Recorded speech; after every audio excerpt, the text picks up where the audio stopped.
네, 금리 인상 변수가 커지고 있는 와중에 시중은행들은 오히려 대출 빗장을 풀고 있습니다. 더불어 우리 경제 최대 뇌관으로 지목되는 가계대출 부실 우려도 함께 커지고 있습니다. 권준수 기자와 자세히 알아봅니다. 우선 은행들이 신용대출에 이어서 높였던 전세대출 문턱도 낮추고 있는데 어떤 은행들이 있습니까? 네, 우리은행이 어제부터 전세대출을 완화했는데 신한은행도 오는 25일부터 이런 움직임에 동참하기로 했습니다.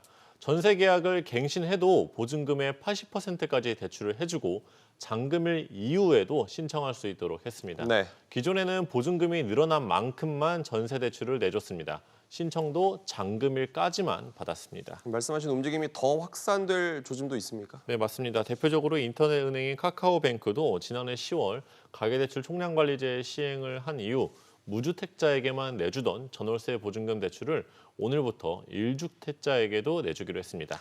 대출 총량 관리가 조금씩 풀리고 있는 것 같은데 맞습니다. 괜찮은 네. 겁니까?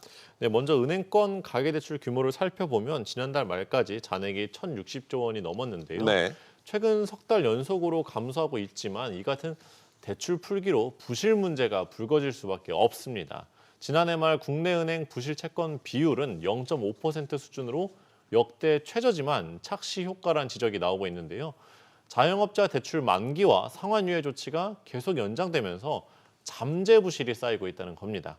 5대 시중은행에서 쌓여있는 납기 연장 대출 총액은 140조 원에 달합니다. 네. 금리 인상이 본격화되고 있어서 한계차주, 쉽게 말하면 빚을 갚기 어려운 사람을 중심으로 이금융권부터 부실이 현실화될 가능성이 큽니다. 그런데 이런 상황에서 금융감독 당국도 올해 경제 불확실성이 더 커질 것으로 보고 있지 않습니까? 네, 맞습니다. 금융감독원도 부실이 확대될 가능성이 크다고 보고 대손충당금 적립 비율을 지난해에 이어 올해도 꾸준히 올릴 계획입니다.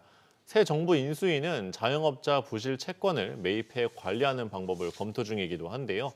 다만 대선 공약이었던 주택담보대출 LTV 확대와 대출 총량 관리 폐지 수순은 신중할 필요가 있다는 지적입니다. 들어보시죠. 네.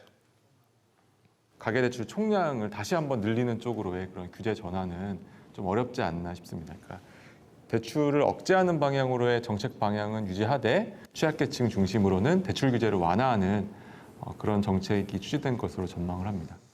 또다시 핀셋 완화가 생길 수 있다는 얘기겠죠. 홍 기자, 잘 들었습니다.